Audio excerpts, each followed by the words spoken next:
श्री राधे, जय श्री राम। यह कथा श्री राजेश्वरानंद जी महाराज जी द्वारा कही गई है। यह कथा आनंद के साथ ज्ञानवर्धक भी है। अंत तक कथा सुने। यदि यह कथा आपको अच्छी लगे तो चैनल को लाइक करने के साथ सब्सक्राइब कर दें तथा बेल आइकन भी दबा दें। भगवान के भजन के बिना कामनाएं मिटती नहीं है। जैसे पृथ्वी तल के बिना पौधा नहीं लगाया जा सकता, इसी तरह भगवान के भजन के बिना कामनाओं को नहीं मिटाया जा सकता। कभी कभी हमारे आपके जीवन में भी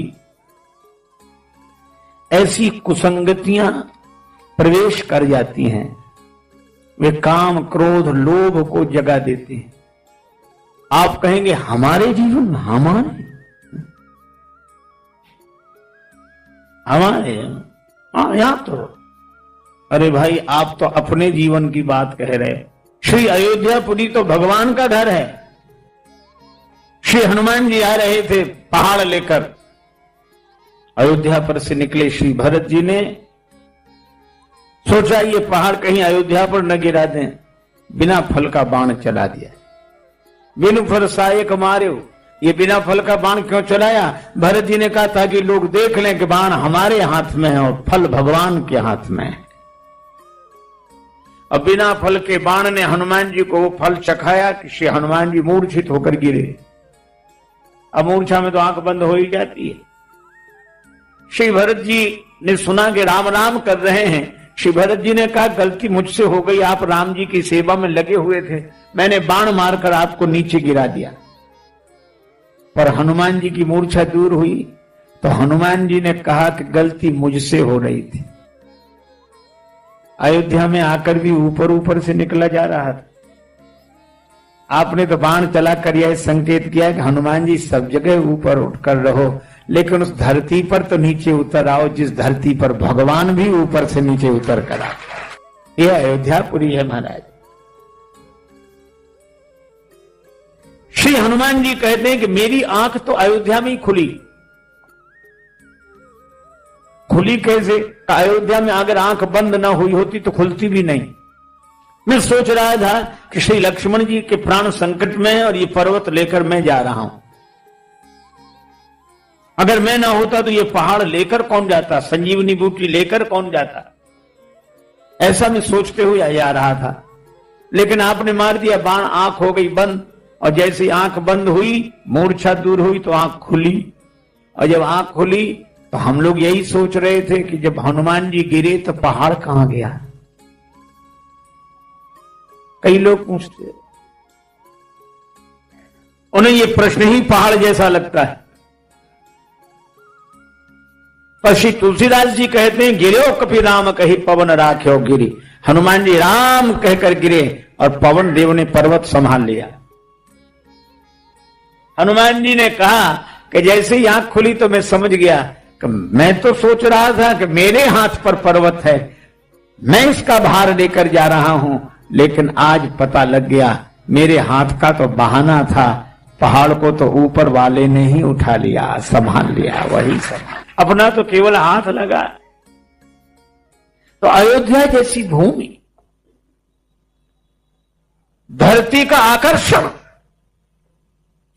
गुरुत्वाकर्षण सब जगह की धरती ऊपर वाले को नीचे खींच लेती है, सब जगह की धरती। पर इस पृथ्वी की एक सीमा रेखा है, उस सीमा रेखा को कोई पार कर जाए तो फिर पृथ्वी नीचे नहीं खींच पाती। पर धन्य है अयोध्या की धरती, हर जगह की धरती ससीम को नीचे खींच लेती है, पर अयोध्या की धरती ने तो उस असीम को नीचे उतार लिया। ऐसी धरती और कहां होगी।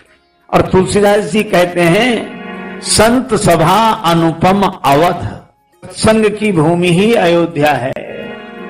सीताराम जी की प्यारी रजधानी लागे, रजधानी लागे, माने मीठो मीठो सरजू जी को पानी लागे। अयोध्या में सब आनंद ही आनंद। यह सत्संग भूमि है, भगवान को प्रकट करने वाली भूमि है। लेकिन एक बात आप जानते हैं, श्री कागभूषण जी कहते हैं कि मेरा एक जन्म अयोध्या में ही हुआ था। और उस समय था कलयुग। कलयुग कौशलपुर जाई, तो युग का प्रभाव तो सब जगह दिखाई देता है। श्रीमद्भागवतकार कहते हैं अयम तु युग धर्मो ही वर्तते कस्य दूषणम। ये युग का धर्म है, इसमें किसी का कोई दोष नहीं। अच्छा, लोग क्या कहते हैं, जमाना बड़ा खराब है। अक्सर हमें मिलते हैं लोग, इन महापुरुषों से पूछे जो मिलता, जमाना बहुत खराब है, जमाना बहुत खराब है। हम कहते भैया हो गया, आप राम राम करो। नहीं नहीं, जमाना बहुत खराब है, जमाना बहुत। अरे तो राम राम तो करो, जमाना बहुत खराब है। बस एक ही बात। जब सुनते सुनते उब गए कि जमाना बहुत खराब है, तो हमने उनसे निवेदन किया कि आप हमें बता दो जमाना कब अच्छा था। हर बीता हुआ युग व्यक्ति को अच्छा लगने लगता है। जमाना क्यों खराब? आज तो कलयुग है, कलयुग। कलयुग में गलत लोग होते हैं। हमने कहा आप हमें एक बात बताओ, ये हिरण्याक्ष हिरण्यकश्यप कलयुग में हुए थे, ये सतयुग में हुए, भगवान हरि के समय। रावण कुंभकर्ण मेघनाद ये कलयुग में नहीं हुए, त्रेता में हुए। कंस शिशुपाल दंतवक्र ये सब द्वापर में हुए। तो एक बात हमें समझ में नहीं आती, जब सतयुग में हिरण्याक्ष हिरण्यकश्यप हो सकते हैं, त्रेता में रावण कुंभकर्ण मेघनाद हो सकते हैं, द्वापर में कंस शिशुपाल दंतवक्र इत्यादि राक्षस हो सकते हैं, तो कलयुग में ध्रुव प्रहलाद विभीषण क्यों नहीं हो सकते? लोग कहते जमाना बड़ा खराब, जमाना बड़ा खराब। काहे को? समय समय पर होता है समय समय की बात। किसी समय का दिन बड़ा, किसी समय की रात। कभी दिन बड़ा, कभी रात बड़ी।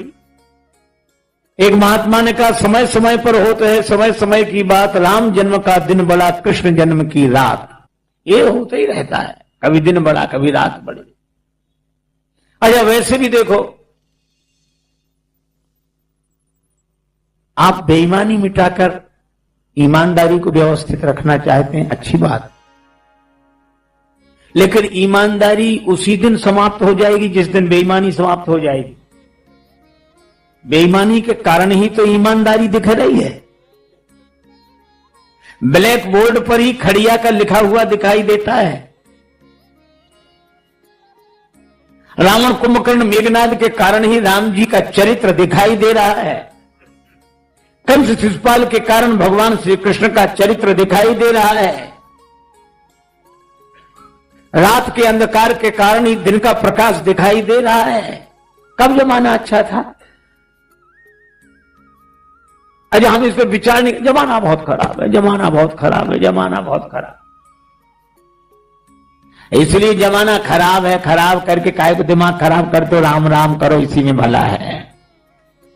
और महाराज भयंकर जाड़ा पड़े तो चाहे जितनी वर्दी पहन लो, और बड़े से बड़े पहलवान को थोड़ी बहुत ठंड तो लगती है। इसलिए कलयुग का प्रभाव अयोध्यापुरी पर पड़ा। अकाल पड़ गया। कागो सुंद जी कहते हैं, मुझे लगा यानी भगवान बेकार है, यहाँ अयोध्या में मर रहे लोग, तड़प तड़प के मर रहे, ये इन्हीं की रक्षा नहीं कर सकते, सारे संसार की क्या रक्षा करें? पर बात भगवान की महिमा की देख रहे हैं, पर युग का प्रभाव नहीं देख रहे। अच्छा, फिर युग का प्रभाव तो अयोध्यापुरी पर पड़े, ये बात तो समझ में आती है।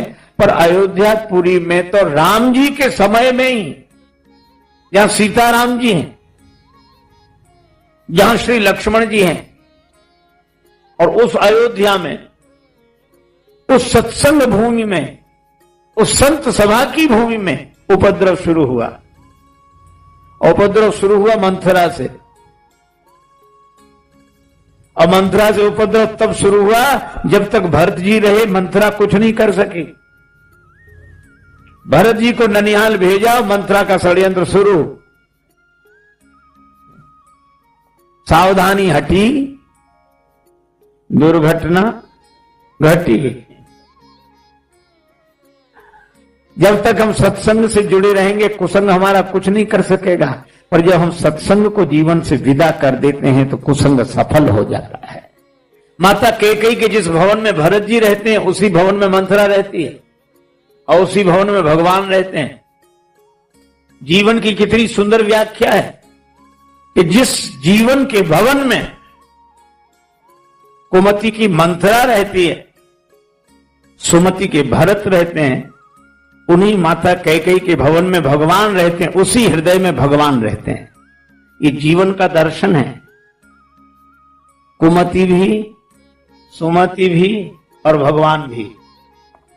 श्री तुलसीदास जी कहते हैं सुमति कुमति सबके ओर रहाई, सबके भीतर रहती हैं।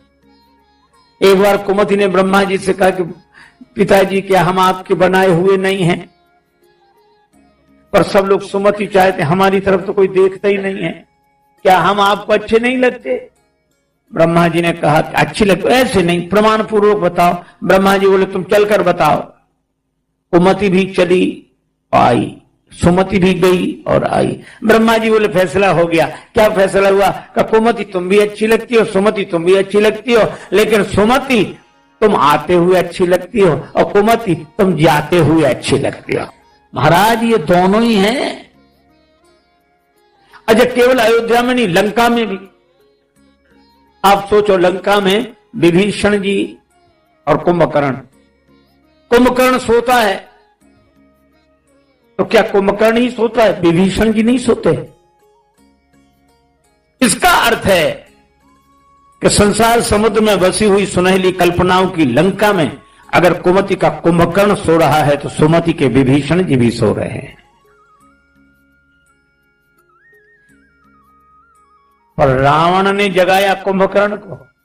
इस कुमति के कुंभकर्ण को कुसंग का रावण जगाता है और सुमति के विभीषण तो सत्संग के हनुमान जी के आते ही जाग जाते हैं। अभी दोनों ही और यहां भी दोनों ही।